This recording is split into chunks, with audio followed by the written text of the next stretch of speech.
Hello everyone.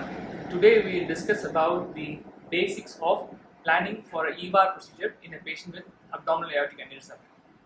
Most of our procedures we know that, especially for EVAR, we know that planning is the most crucial step because this is where we decide whether a patient is suitable for EVAR.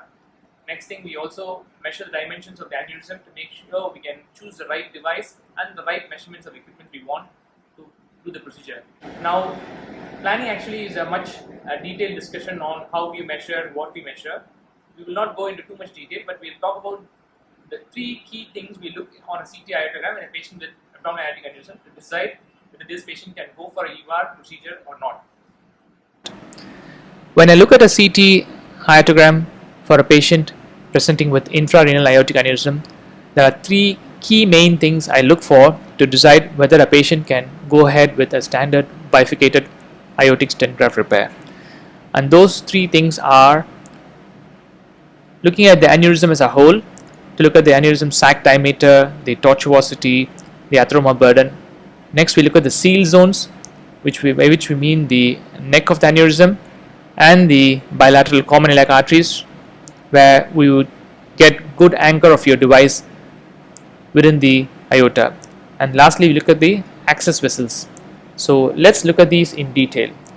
So the first and foremost thing you look for is the maximal diameter of the aneurysm sac, and usually we measure this in a true axial plane using multiplanar reformat, and we all know that aneurysms more than or equal to 5.5 centimeters in size will require treatment. The major exceptions to this rule are if the patient has got signs of impending aneurysm rupture, which means the patient clinically has back pain or tenderness over the aneurysm, or CT shows signs of stranding or early rupture. Second thing we look for is the overall tortuosity and the orientation of the aorta and the iliac arteries, because that will also decide whether we will be able to get a device in safely and deliver a device to get a good seal in the seal zones. Third, we look at the calcification and atheromatous burden within the sac itself, and also particularly in the seal zones, because if you have a lot of calcific plaques in the neck of the aneurysm or in the iliac arteries, you may not be able to get a good opposition of the stent graft with the wall of the aorta, and hence you may have issues with endoleak in the future. Or if the iliac arteries are too tortuous or the aorta is too tortuous, then we may not be able to simply get the device safely to deploy the device in the patient. Next, we look at the seal zones, and the seal zones we mean the neck of the aneurysm, which is the segment of the aorta just below the level of the renal arteries, which is the narrow segment here before the aneurysm starts flaring, and this is called the seal zone, proximal seal zone. And for the proximal seal zone, you require a minimum length of 15 millimeters of aorta with a uniform diameter without much flaring like this, also of uniform diameter between 18 and 32 millimeters in diameter, because the standard devices which are manufactured are intended to fit aortic necks between these diameters. Also look for the configuration of the neck. As we mentioned earlier, we need a decent length of aortic neck of uniform diameter, just like this. If it's too flat like a conical neck, then we may not get an adequate seal within the stent graft within the aneurysm neck.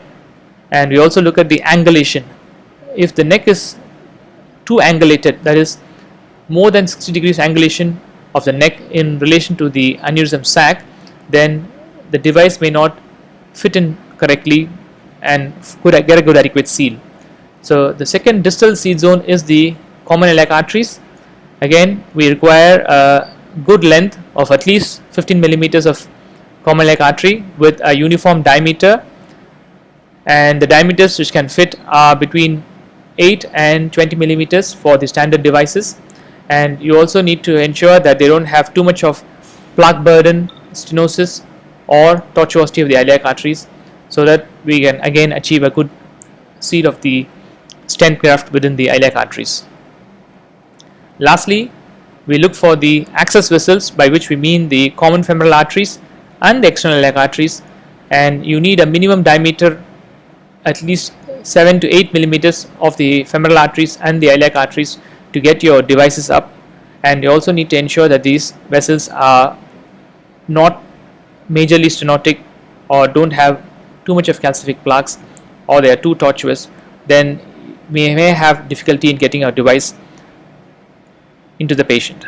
So in summary, we look at the three key main aspects. We look on a CT angiogram to decide whether a patient would be suitable for an EVAR procedure.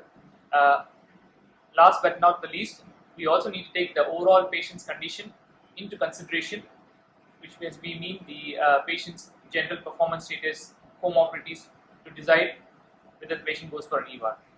Thank you.